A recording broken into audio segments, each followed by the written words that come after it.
ಬೆಂಗಳೂರು ಕಂಬಳ ನಮ್ಮ ಕಂಬಳ ಈ ಒಂದು ಕಂಬಳದಲ್ಲಿ ಇನ್ನೂ ಒಂದು ವಿಶೇಷತೆ ಇದೆ. ಬಹುಶಃ ಈ ಒಂದು ಇಷ್ಟು ದೊಡ್ಡದಾದಂಥ ಒಂದು ಅರೇಂಜ್ಮೆಂಟ್ ಇವೆಂಟ್ ಆಗುವಾಗ ಇಲ್ಲಿ ಫುಡ್ ಸ್ಟಾಲ್ ಹಾಕಬೇಕಾದ್ರೆ, ಕ್ಯಾಂಟೀನ್ ಹಾಕಬೇಕಾದ್ರೆ ಸಾಕಷ್ಟು ಫುಡ್ಡನ್ನ ಇಲ್ಲಿ ತಯಾರಾಗ್ತದೆ. ಅದರ ಜೊತೆಗೆ ತಯಾರಾದಂಥ ಫುಡ್ಡು ಅದು ಉಳಿಕೆಯೂ ಕೂಡ ಆಗ್ತದೆ. ಉಳಿಕೆ ಆದರೆ ಅದು ವೇಸ್ಟ್ ಆಗ್ತದೆ. ಇಷ್ಟು ದೊಡ್ಡ ಕಾರ್ಯಕ್ರಮದಲ್ಲಿ ಇಷ್ಟು ದೊಡ್ಡ ಮಟ್ಟದಲ್ಲಿ ಒಂದು ಫುಡ್ ವೇಸ್ಟ್ ಆದರೆ ಅದೊಂದು ರೀತಿಯ ಸಮಾಜದಲ್ಲಿ ಅತ್ಯಂತ ಅದು ಕೆಟ್ಟ ಸಂದೇಶವನ್ನು ಕೂಡ ಕೊಡುತ್ತದೆ. ಹಾಗಾಗಿ ಈ ಕಾರ್ಯಕ್ರಮದಲ್ಲಿ ಹಾಗಾಗಬಾರದು ಮತ್ತು ಆ ಫುಡ್ ಅದು ಒಳ್ಳೆಯ ಜನಗಳಿಗೆ ಸಿಗಬೇಕು ಮತ್ತು ಸರಿಯಾದ ಯಾರಿಗೆ ಆಹಾರದ ಕೊರತೆಯಿಂದ ಜನರು ಇರ್ತಾರೆ ಅವರಿಗೆ ಸರಿಯಾದ ರೀತಿಯಲ್ಲಿ ಸಿಗಬೇಕು ಎನ್ನುವಂಥ ನಿಟ್ಟಿನಲ್ಲಿ ಕೂಡ ಇಲ್ಲಿ ಒಂದು ತಂಡ ಈ ಬಗ್ಗೆ ಕೆಲಸ ನಿರ್ವಹಿಸ್ತಾ ಇದೆ. ಈ ತಂಡ ಆ ಆಲೋಚನೆಯನ್ನು ಮಾಡಿಕೊಂಡು ಮುತುವರ್ಜಿಯನ್ನು ವಹಿಸಿದೆ. ಬೆಂಗಳೂರಿನಲ್ಲಿರುವಂತಹ ಸಂಸ್ಥೆ ಸುರಕ್ಷಾ ಸಮಾಜ ಸೇವಾ ಸಂಸ್ಥೆ ಎನ್ನುವಂಥದ್ದು. ಇದರ ಮುಖ್ಯಸ್ಥೆ ಎನ್ನುವಂಥ ಉಮೇದುವಾರಿಕೆಯನ್ನು ಕೂಡ ರೂವಾರಿತನವನ್ನು ಕೂಡ ನಡೆಸ್ತಾ ಇರುವವರು ನಮ್ಮ ಪುತ್ತೂರು ಭಾಗದವರೇ ಆಗಿದ್ದಾರೆ. ಅವರು ನಮ್ಮ ಜೊತೆ ಇದ್ದಾರೆ. ಅವರಲ್ಲಿ ಮಾತಾಡಿಸೋಣ ಯಾವ ರೀತಿಯ ಪರಿಕಲ್ಪನೆ ಅವರಲ್ಲಿ ಇದೆ ಮತ್ತು ಯಾವ ರೀತಿಯಾಗಿ ಇದನ್ನು ನಿರ್ವಹಣೆ ಮಾಡ್ತಾರೆ ಅಂತ. ಮುಖ್ಯವಾಗಿ ನಮ್ಮ ಜೊತೆಗೆ ಅದರ ತಂಡದಲ್ಲಿ ಮುಖ್ಯವಾಗಿರುವವರು ದೇವಿಪ್ರಸಾದ್ ಶೆಟ್ಟಿ ಅವರು, ನಮ್ಮ ಬೆಳ್ಳಾರೆ ಪನ್ನೆಗುತ್ತುನವರು ನಮ್ಮ ಜೊತೆಗೆ ಇದ್ದಾರೆ. ಸರ್ ನಮಸ್ತೆ. ಕಂಬಳದ ತಯಾರಿಯಲ್ಲಿದ್ದಾರೆ. ಮೊದಲಾಗಿ ಬೆಂಗಳೂರಿನ ಕಂಬಳದ ಬಗ್ಗೆ ಒಂದು ಅನಿಸಿಕೆ ತಮ್ಮ.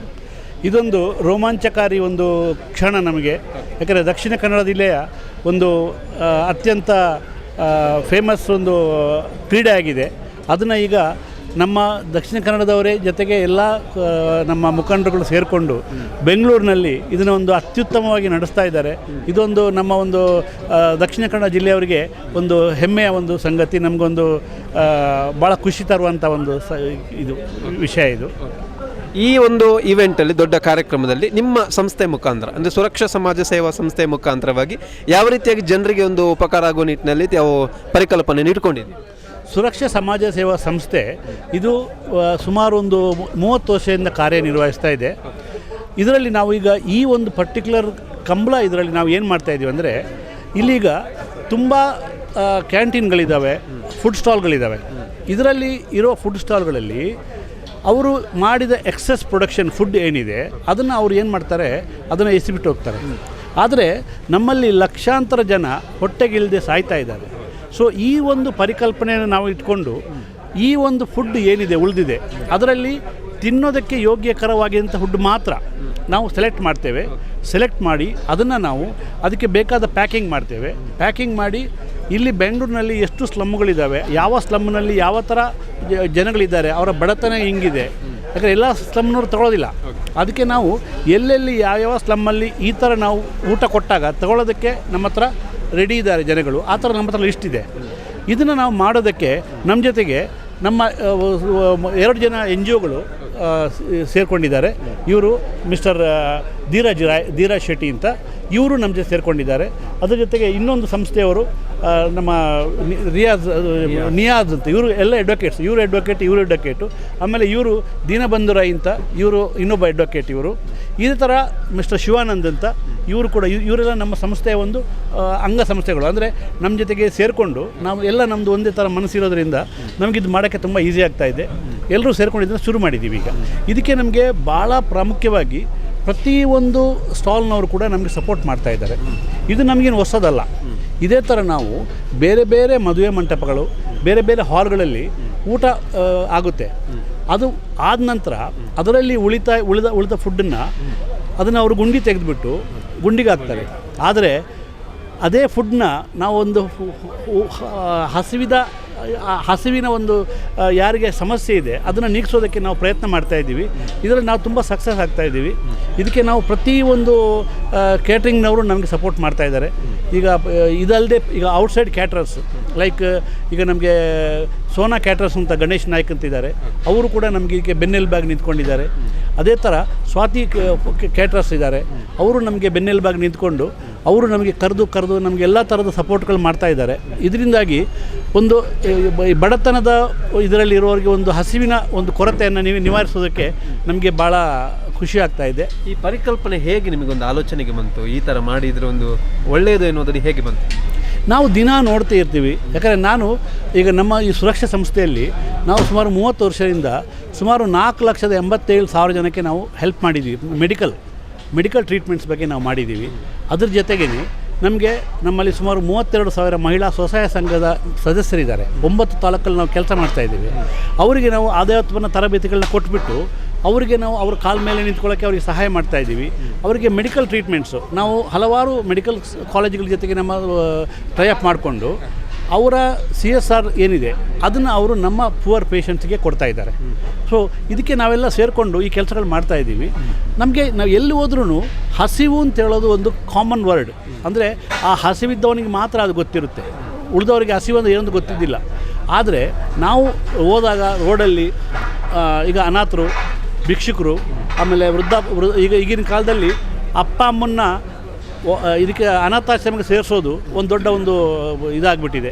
ಮಕ್ಕಳಿಗೆ ಅಪ್ಪ ಅಮ್ಮನ ಮೇಲೆ ಪ್ರೀತಿನೇ ಇಲ್ಲ, ಅಂಥವರು ಎಷ್ಟೋ ಜನ ಸಿಗ್ತಾರೆ ನಮಗೆ. ಸೊ ವೃದ್ಧಾಶ್ರಮಗಳಿಗೆ ನಾವು ಕಾಂಟ್ಯಾಕ್ಟ್ ಮಾಡಿ ಈ ಥರ ಬಂದ ಫುಡ್ಗಳನ್ನು ವೃದ್ಧಾಶ್ರಮದವ್ರಿಗೆ ಕೊಟ್ಟು ಅದ್ರ ಜೊತೆಗೇ ಅವರಿಗೆ ನಾವು ಮೆಡಿಕಲ್ ಸಪೋರ್ಟ್ ಮಾಡ್ತೀವಿ. ಅವ್ರನ್ನ ಒಂದು 15 ದಿನಕ್ಕೆ ಒಂದು ಸಲ ಹಾಸ್ಪಿಟ್ಲ್ ಕರ್ಕೊಂಡು ಹೋಗಿ ಅವ್ರಿಗೆ ಬೇಕಾಗಿರೋ ಟ್ರೀಟ್ಮೆಂಟ್ ಕೊಡಿಸಿ ಅವರಿಗೆ ತಿಂಗಳು ಮೆಡಿಸಿನ್ಗಳನ್ನು ನಾವು ಗೌರ್ಮೆಂಟ್ ಹಾಸ್ಪಿಟ್ಲಿಂದ ಕಲೆಕ್ಟ್ ಮಾಡ್ಕೊತೀವಿ. ಕಲೆಕ್ಟ್ ಮಾಡಿಬಿಟ್ಟು ಅವ್ರ ಆಶ್ರಮಕ್ಕೆ ಮುಟ್ಟಿಸ್ತೀವಿ ನಾವು. ಆಮೇಲೆ ಅವ್ರಿಗೆ ಏನಾದರೂ ಇನ್ಪೇಷೆಂಟಾಗಿ ಬರಬೇಕು ಅಂತಿದ್ರೆ ಅವರು ಆಶ್ರಮದಿಂದ ಒಬ್ಬರನ್ನ ಅವರು ಅಟೆಂಡರಾಗಿ ಕಳಿಸ್ಬೇಕು. ಉಳಿದ ಕೆಲಸ ನಾವು ಮಾಡ್ತೀವಿ. ಅದಕ್ಕೆ ನಮ್ಮ ಕೈಯಿಂದ ನಾವು ಹಾಕೋದು ಮಾಡ್ತಾಯಿಲ್ಲ. ನಮಗೆ ಸಾಕಷ್ಟು ದಾನಿಗಳಿದ್ದಾರೆ, ಹೋಟೆಲ್ನವ್ರು ಬರ್ತಾರೆ, ಬೇರೆಯವರು ಬರ್ತಾರೆ. ಆಮೇಲೆ ನಮ್ಮ ಸಹಪಾಠಿಗಳು ಏನಿದ್ದಾರೆ ಅವರು ಕೂಡ ಅವ್ರ ಕಾಂಟ್ರಿಬ್ಯೂಷನ್ ಕೊಡ್ತಾ ಇರ್ತಾರೆ. ಸೊ ಈ ಥರದ್ದು ನಮ್ಮದು ಭಾಳ ಸಮಯದಿಂದ ನಡೀತಾ ಇದೆ. ಇದರ ಒಂದು ಅಂದರೆ ಸಾಕಷ್ಟು ಅದರ ಬಗ್ಗೆ ನಿರ್ವಹಣೆ ಮಾಡಬೇಕಾದ್ರೆ ಆರ್ಥಿಕವಾಗಿ ಒಂದಷ್ಟು ನಿಮಗೆ ಕೂಡ ವೆಚ್ಚಗಳಿರುತ್ತವೆ. ಇದನ್ನು ಹೇಗೆ ನಿಭಾಯಿಸ್ತೀರಿ? ಆ್ಯಕ್ಚುಲಿ ನಮಗೆ ಆರ್ಥಿಕವಾಗಿ ನಮಗೆ ಖರ್ಚು ಮಾಡೋದು ನಮ್ಮದು ಅಷ್ಟೊಂದು ನಾವು ಖರ್ಚು ಮಾಡೋಕ್ಕೆ ನಮ್ಮ ಹತ್ರ ಇಲ್ಲ. ಬಟ್ ಸಾಧ್ಯವೂ ಇಲ್ಲ. ಆದರೆ ನಮಗೇನಾಗಿದೆ ಅಂದರೆ ಈಗ ಯಾರಿಗೇ ಆಗಿರಲಿ ಒಂದು ಕಷ್ಟ ಅಂತ ಇದ್ದಾಗ, ಸಪೋಸ್ ಈಗ ಮೆಡಿಕಲ್ ಫೀಲ್ಡಲ್ಲಿ ಹೆಚ್ಚಾಗಿ ಹೇಳ್ತಾ ಇದ್ದೀನಿ. ಈಗಿನ ಕಾಲದಲ್ಲಿ ಒಂದು ಆಸ್ಪತ್ರೆಗೆ ಹೋದರೆ ಫಸ್ಟ್ ಹೋದ್ಕೂಲೆ 50,000 ಕಟ್ಟು ಅಂತ ಹೇಳ್ತಾರೆ. ಅದು ಆ್ಯಕ್ಚುಲಿ ಒಂದು ಪ್ರಾಬ್ಲಮ್ ಏನಿದೆ ಅಂತ ಅವರಿಗೆ ಅದು ಗೊತ್ತಾಗೋದಕ್ಕೆ ಮೊದಲೇ ಇವರು ಹೇಳಿರ್ತಾರೆ ನಿನಗೆ ಅಡ್ಮಿಟ್ ಮಾಡಲೇಬೇಕು ಅಂತ. ಬಟ್ ಆ ಥರ ಪೇಷಂಟ್ ನಮ್ಮ ಹತ್ರ ಬಂದಾಗ ನಾವು ಏನು ಮಾಡ್ತೀವಿ ಅಂದರೆ ಒಂದು 3 ಜನ ಡಾಕ್ಟರ್ಸ್ಗೆ ನಾವು ಅವರ ರಿಪೋರ್ಟ್ನ ನಾವು ವಾಟ್ಸಪ್ಪಲ್ಲಿ ಕಳಿಸ್ಕೊಟ್ಬಿಟ್ಟು ಆ 3 ಜನ ಡಾಕ್ಟ್ರುಗಳದ್ದು ಏನು ಕಾಮನ್ ಒಪಿನಿಯನ್ ಇದೆಯೋ ಅಲ್ವ ಬೇಕಾ ಬೇಡವಾ, ಪರ್ಟಿಕ್ಯುಲರ್ಲಿ ಹಾರ್ಟ್ ರಿಲೇಟೆಡ್ ಇದರಲ್ಲಿ ಈ ಥರದ್ದು ನಮಗೆ ಬರುತ್ತೆ. ಆಗ ಅವರಿಗೆ ನಿಜವಾಗಿ ಆಪ್ರೇಷನ್ ಬೇಕು ಅಂತಿದ್ದರೆ ಅವ್ರು ಹೇಳ್ತಾರೆ ಆಪ್ರೇಷನ್ ಮಾಡಿಸ್ಕೊಳ್ಳಿ ಅಂತ. ಆಗ ಅವರಿಗೆ ಆ ಥರ ಇದ್ದರೆ ಮಾತ್ರ ಅವ್ರು ಆಪ್ರೇಷನ್ಗೆ ಹೋಗ್ತಾರೆ, ಇಲ್ಲರೂ ಹೋಗೋದಿಲ್ಲ. ಸೊ ಇದಕ್ಕೆ ನಮಗೆ ಖರ್ಚೇನಿಲ್ಲ. ನಾವು ವಾಟ್ಸಪ್ಪಲ್ಲೇ ಒಂದು ರಿಪೋರ್ಟ್ ಕಳಿಸಿರೋದು ಅದು ಬಂತಷ್ಟೇ. ಅದೇ ಥರ ಆಸ್ಪತ್ರೆಗಳಲ್ಲಿ ಅಲ್ಲಿ ಒಂದು ಮೆಡಿಕಲ್ ಸೋಷಿಯಲ್ ಡಿಪಾರ್ಟ್ಮೆಂಟ್ ಅಂತ ಇರುತ್ತೆ. ನಾವು ಆ ಮೆಡಿಕಲ್ ಸೋಷಿಯಲ್ ಡಿಪಾರ್ಟ್ಮೆಂಟಿಗೆ ಇನ್ಫಾರ್ಮ್ ಮಾಡ್ತೀವಿ, ಪೇಷಂಟ್ ಕಳಿಸ್ತಾ ಇದ್ದೀವಿ ಅಂತ ಲೆಟ್ರ್ ಕೊಡ್ತೀವಿ. ಅವರಿಗೆ ಎಲ್ಲ ಫ್ರೀ ಬರುತ್ತೆ. ಅವರಿಗೆ ಹಾಸ್ಪಿಟ್ಲಿಗೆ ಖರ್ಚಾಗೋದು ಖಾಲಿ ಅವ್ರದ್ದು ಮೆಡಿಸಿನ್ಸು, ಆಮೇಲೆ ಇಂಪ್ಲಾಂಟ್ಸು, ಬ್ಲಡ್ಡು ಈ ಥರ ಇದ್ದರೆ ಮಾತ್ರ ನಾವು ಇದು ಮಾಡ್ತೀವಿ. ಈಗ ನಮ್ಮಲ್ಲಿ ಪ್ರತಿಯೊಬ್ಬರು ನಾವು ಬ್ಲಡ್ ಡೊನೇಟ್ ಮಾಡ್ತೀವಿ. ಎಮರ್ಜೆನ್ಸಿ ನಾನು ಲಾಸ್ಟ್ ತಿಂಗಳು 120ನೇ ಬ್ಲಡ್ ಡೊನೇಷನ್ ಕಂಪ್ಲೀಟ್ ಮಾಡಿದೆ. 1983ಇಂದ ಪ್ರತಿ 3 ತಿಂಗಳಿಗೆ ಒಂದು ಸಲ ಬ್ಲಡ್ ಡೊನೇಷನ್ ಕೊಡ್ತಾಯಿದ್ದೀನಿ. ಲಾಸ್ಟ್ ಮಂತ್ ನಾನು 120th ಬ್ಲಡ್ ಡೊನೇಷನ್ ಆಯಿತು ನಂದು. ಇದೇ ಥರ ನಮ್ಮ ವೈಡ್ ರೇಂಜ್ ನಮ್ಮ ಟೀಮ್ ಇದೆ. ಅಂದರೆ ಯಾರು ನಮ್ಮ ಈ ಸೇವೆಗೆ ಯಾರು ನಾನು ಬರೋದಿಲ್ಲ ಅಂತ ಹೇಳೋದಿಲ್ಲ. ಪ್ರತಿಯೊಬ್ಬರು ವಾಲಂಟಿಯರಾಗಿ ಬರ್ತಾರೆ. ಈಗ ನಮ್ಮ ಹಾಸ್ಪಿಟ್ಲಲ್ಲೂ ಅಷ್ಟೇ, ನಮಗೆ ಈಗ ವೃದ್ಧರನ್ನ ಕರ್ಕೊಂಡು ಹೋಗೋದಕ್ಕೆ ನಮ್ಮ ಜೊತೆಗೆ ನೋಡ್ಕೊಳ್ಳೋಕ್ಕೆ ನಮ್ಗೆ ಒಂದಷ್ಟು ಜನ ಬೇಕು, ನಾನೊಬ್ಬನೇ ಮಾಡೋಕ್ಕಾಗೋದಿಲ್ಲ.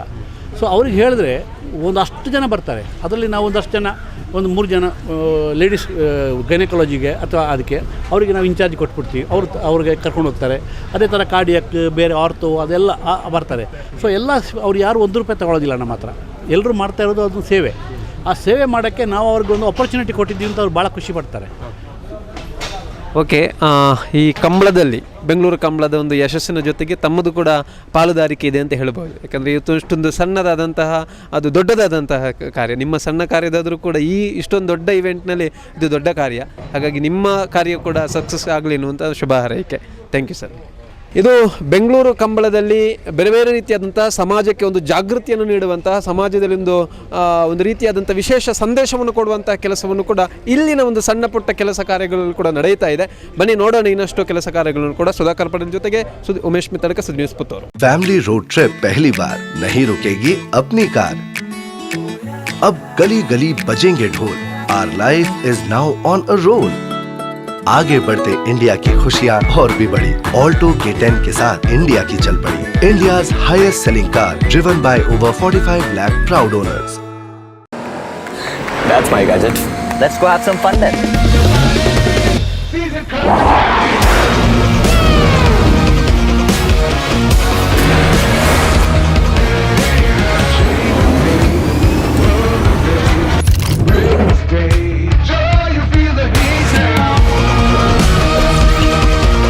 Introducing the hot and techy Brezza SCNG. Cool new SCNG tech for a cool new generation. ಸುದ್ದಿ ಚಾನಲ್ ಕ್ಷಣ ಕ್ಷಣದ ಸುದ್ದಿಗಾಗಿ